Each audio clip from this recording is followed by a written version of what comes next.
And welcome back into Fast Break with Asa. Obviously, the boss is here. I'm Jay Burr. Just want to remind everybody, make sure you hit that like, subscribe. If you're listening to it on whatever podcast, thing you use, Apple Podcasts, Google, all the other things, make sure you subscribe to this thing here. It's good to have the boss in here, per the usual. Also want to shout out all the farmers out there. You actually got, one of the farmers that at one of the recent events you had said they listened to it while they're plowing around out there. And they're spending a lot of time on the tractor with harvest season being here. And so wish all of our farmers well during harvest. I hope the rice comes in well, the beans and corn as well. So hello to all the farmers out there. That's it. You also had somebody, what was it, the Atlanta airport, who said that they listened to it as well? We're getting a little bit of a following, but glad to be back on this today. We got some important topics to talk about. We do. So let's just kind of jump right into things here. One of the real big things kind of in the news right now, I know a lot of folks are talking about, is border security and kind of some of the tactics that some of the other Republican governors have used. Obviously, Governor Abbott down there in Texas has been busing migrants up to D.C., and now just recently, Governor DeSantis kind of jumping in on that same concept here. I guess kind of what do you think about that tactic in general? Because I think the idea behind it is, if you guys don't think it's such a big deal, well, you guys deal with some of the issue as well. Well, and that's a reaction of many people because it's a serious problem that we face in our nation. The inability that we've demonstrated in this administration, particularly, to secure our border.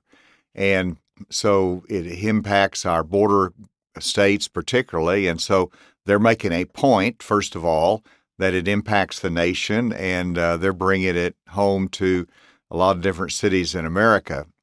I think anytime you talk about immigration, you have to first recognize that we are a land of immigrants. Yeah. And thank goodness for the immigrants that contribute to the workforce in America, to the great fabric that we call our American society, and they contribute to our freedoms. And so they're very important that we are a land of immigrants and that we recognize that and that we always should be a refuge. But they have to come in a legal fashion, and we have to have a legal process. The second point is you cannot have a sovereign country without the ability to protect your border. Our challenge is the southern border. This last week, they passed 2 million apprehensions or encounters with unauthorized migrants coming across the border. And this is unacceptable for any country. It overcomes our cities, it overcomes our communities, and it's a challenge to the rule of law. And so I'm very focused on, with my experience, I was, of course, at Homeland Security in charge of border security. I've been head of the DEA. We've had to work the drug issues, and there are solutions. We can change this. It takes willpower. It takes some toughness, and you've got to change our laws, got to have Congress's support. But I made the point yesterday speaking to a group that we're devoting $80 billion for more IRS enforcement agents and capability. Yeah. I'd like to take that same $80 billion and strengthen our border security. That would be a good transfer of money, and it would involve, having more immigration judges. They've got over 1 million cases that are backlogged in immigration court. Yeah. And that's the reason if they can't process them quick enough, then they either have to be, confined or they're released into society while those claims are pending. We have to be able to process those. And in fairness to the entire system and the legal system, we have to devote those kind of resources to it. Secondly, you got to control the border. And, the wall is a part of it. Technology is a part of it. Our Border Patrol agents are doing an incredible job. But a key part of all of it is it's not just our Border Patrol along the border, but we have to be able to control the cartel. The cartel is stronger than it has ever been. They're the ones that is creating the humanitarian crisis Hmm. that is recruiting people to be smuggled across the border. And it's a human tragedy that is costing lives. And so there's a number of things that can be done. I could go through a number more of additional ideas and system changes that we can make to protect our border. But this is unacceptable, what we have now. And any kind of immigration reform starts with border security, and we cannot do comprehensive reform until we secure our border. You mentioned the wall. Was that something that you think really will work, or is it like you kind of mentioned there? It's one tool in the whole bag. Well, first of all, the wall has proven to be important, and it costs a lot of money, and there's some areas that it's much more difficult to build a wall than Right. other areas. And so you need a combination of tools, the wall being a part of it. But I know that in the San Diego, Tijuana sector, that the wall has been very beneficial. And, of course, it forces more of the migrants into areas that you don't have a wall or that is impossible to build a wall. Yeah. And so you got to have a technological screen, you've got to have capacity, you got to have human resources. And by the way, you have to have cooperation between our federal authorities and our state authorities. Whenever you look at the state National Guard, we've sent personnel down to help along the border security in Texas. And the Texas State Police is putting an incredible number of resources there. You're much more effective when there's close cooperation with our Border Patrol, with all of the agencies that have a responsibility to protect our border. And I guess just in your opinion, because I know the media sometimes sort of stretches things out here a little bit too, but how do you sort of balance the enforcement aspect of things with sort of the human side of things? Because we've heard some of the stories of families are being separated down there, which I don't think is the goal of anybody when it comes to immigration. But how do you sort of balance those things out in your opinion of having sort of that humanitarian side like you mentioned, but also being forceful and be like, hey, look, you come here, this is a country of law, this is part of the law, follow the process. Well, let's look at the people who are coming across the border. First of all, you have those that are coming for economic opportunity. Yeah. And if they're coming from Mexico for economic opportunity, they need to be immediately turned back, expedited removal, we call it, and they ought to be returned. That's not a legitimate reason to come in illegally. You've got to go through a legal process to come in for that purpose. But then you also have asylum seekers. And the asylum seekers right now, in fact, those that were sent to Martha Vineyard, many of those came from Venezuela. Venezuela has an abusive regime that's putting people's lives in danger. And whether it's Cuba or whether it is Venezuela, we have an asylum system that people can come here to our country and they can say, I have a legitimate fear of persecution or danger in my home country. And then you have to prove that. And if it's verifiable, that's what America's about, is to accept those that are seeking freedom and have those kind of abuses in their home country. But our process is not working. And so we need to have asylum reform so that we can, right now it's being abused. Yeah. You have people coming in knowing the exact words that they're supposed to say because the cartel taught them what to say. Yeah. We've got to end that. We've got to make sure that we screen those very, very carefully. But that's part of it, and that's the humanitarian side. We also have refugees that come in, which is a different category, but, we've received some of the refugees in Arkansas that are coming from Afghanistan that worked with our military there, and I believed as governor that we have a responsibility to help them, to assist them. That's the American thing to do. That's the humanitarian thing to do. But you talk about the overall balance between our compassion and my rule of law, as I say it. Those are two great American values that are in conflict. We are a compassionate country, but at the same time, we're foundationally a system of laws in our country that Yeah. we expect to be followed, and that includes our border. I'm a former prosecutor, and so it takes some tough love out there to send the signal to Central America, South America, that the border is secure. It is dangerous to come here. It's not open. Don't come. Obviously, if there's a legitimate asylum claim, they're going to come because they're in fear. But you've got to be able to be tougher on that border. Another big thing out there right now is the whole student loan issue. I know that one's caused quite the stir. Social media, within governments, policy decision makers. What do you make of that situation? And I think the really big question is can this be done by the federal government? Is this something that they can actually do? Just sort of wipe out? Well, that's a legal question, Yeah. and I believe the president was not authorized to do what he did. The Department of Education can adjust loans, in terms of individual decisions, Right. but he, across the board, used his executive authority to transfer $200 billion of student loan debt to those citizens of America that made other decisions than to take out those student loans. And that's where it is unfair. It was not authorized and legal in my judgment. And so I do hope a state will step up and challenge that. You think about the student loans,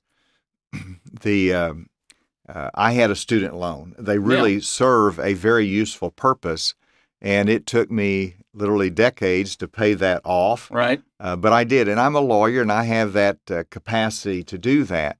But you have others that made a decision, well, I'm not going to go to that expensive school. I'm going to go to a 2-year college so I don't have to go into debt like that. Yeah. Well, why should they have to pay for the student that went to a very expensive school Right. And didn't work while they were going and didn't make the sacrifices? So it's just fraught with unfairness in the concept that you're going to, across the board, give forgiveness for student loans that were willingly accepted for a public benefit. Right.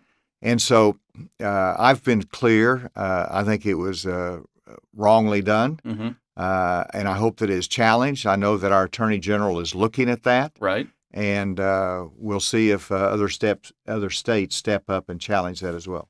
Yeah, it should be interesting to kind of follow how that one sort of plans out. And I know kind of one of the big issues was sort of the taxing of that. Now, I know that's something we can't necessarily deal with yet because we don't know how that's going to be implemented or anything like that. So, I mean, I guess we can save that conversation for another day. But just to kind of put it out there, so I guess we're not going to save it for another day.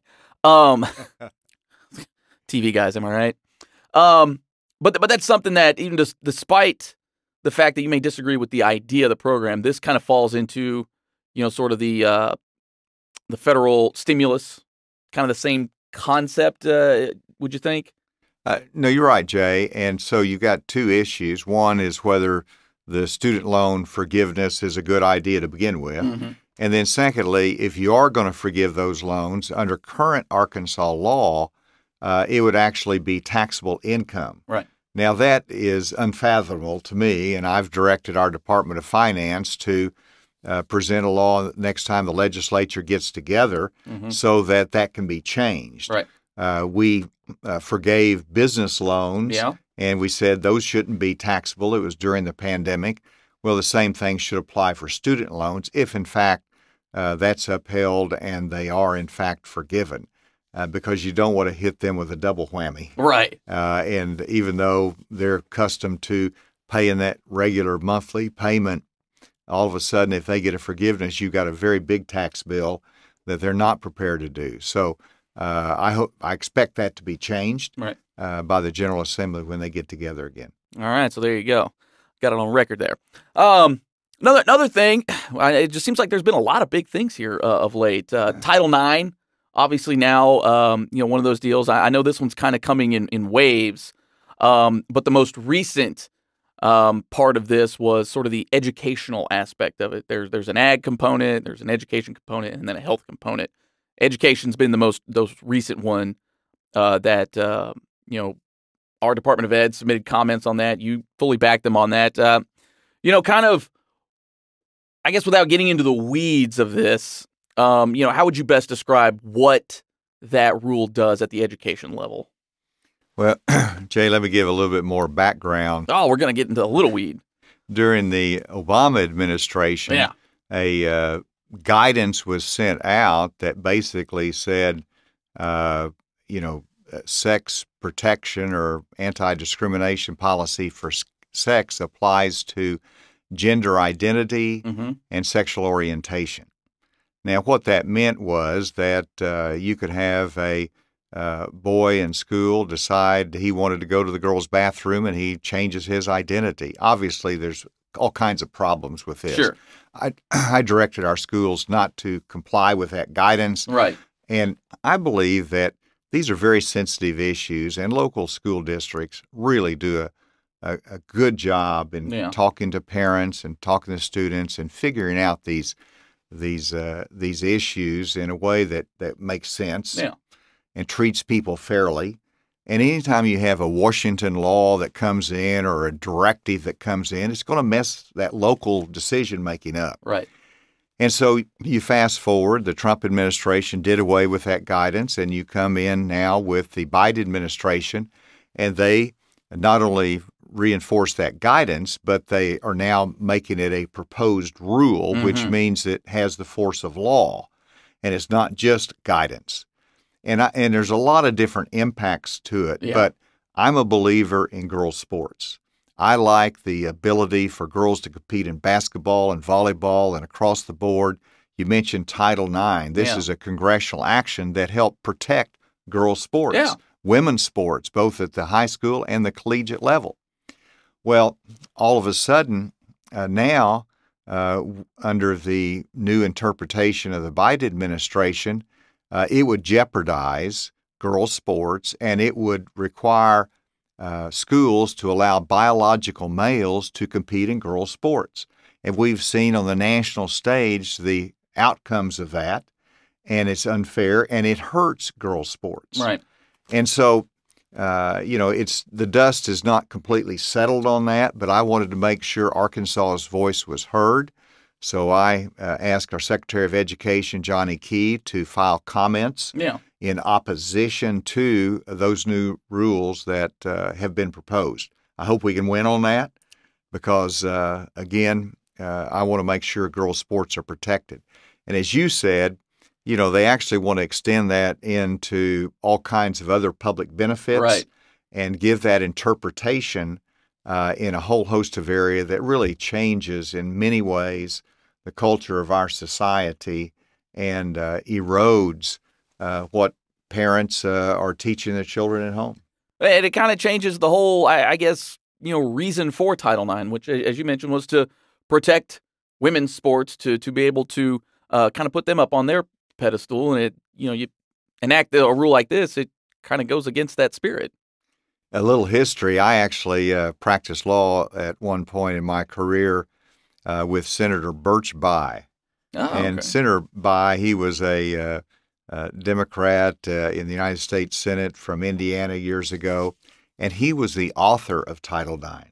Wow. And so there was occasion that Senator Bayh and I went out to a high school or to a college, and I tell you, the women that lines up to say, thank you, Senator, for supporting and giving us Title IX. Because of that, I had a scholarship going to college to play volleyball. Because of that, I was able to play softball or basketball. Yeah. And it's just made a huge difference in our society. I don't want to see that undermined. Yeah. And that's the reason for us expressing that opposition to this change in rule. Yeah, because I got a softballer, and I got to help pay for school. So I selfishly need that to keep on the way it's supposed to be going here.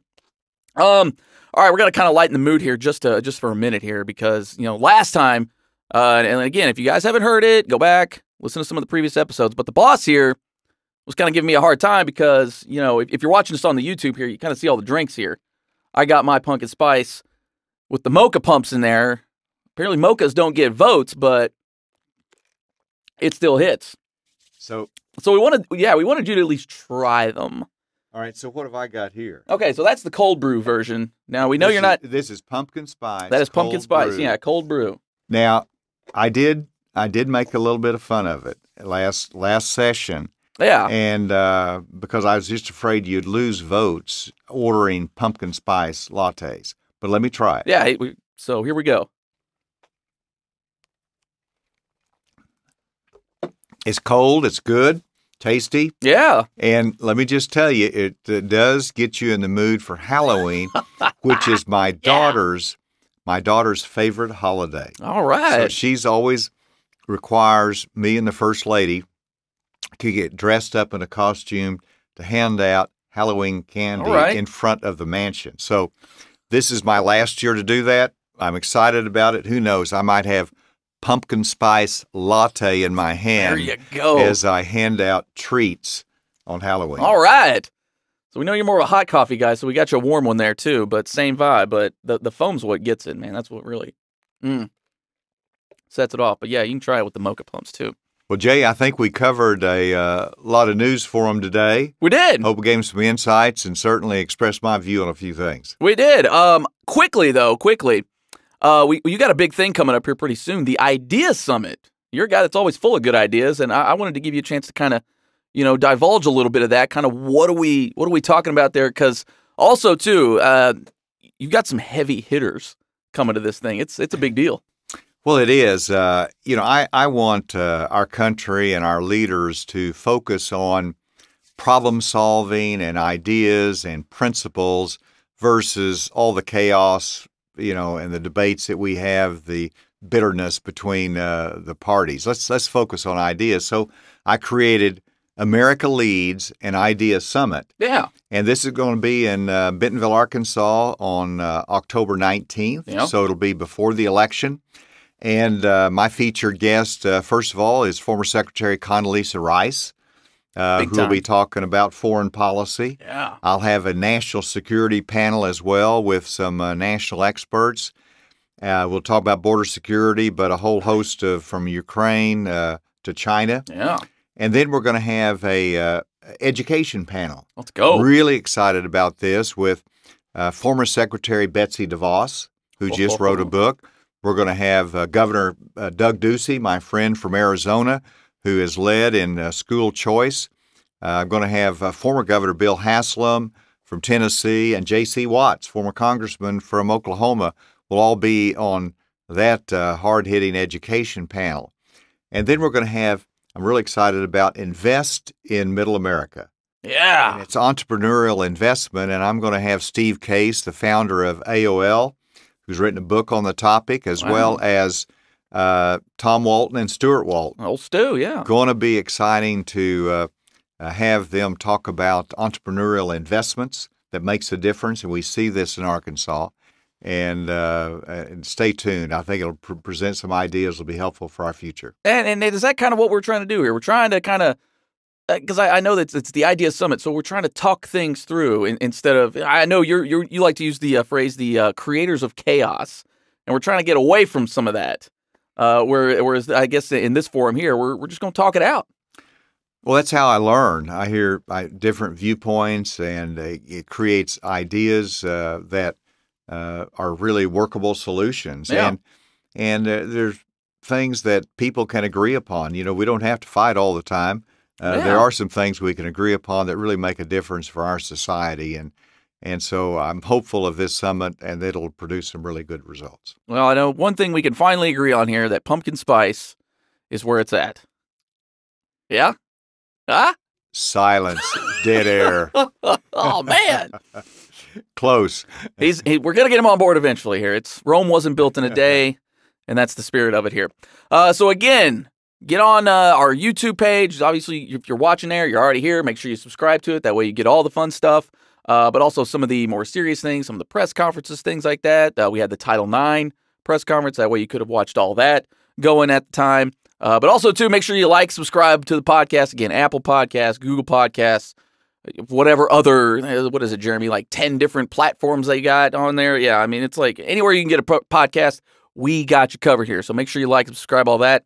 And again, we thank everybody for joining us. Shout out again to all the farmers. Shout out ATL as well, because we hear you. Boss hears you anyways. I don't know. He relays to me what's going on out there. But we're starting to build an audience, and I know for one, I appreciate it. Because, you know, I'm just along for the ride here. You're the one driving this bus. So, cheers to you. That's it. We'll see you on the next one. This has been another Fast Break with Asa.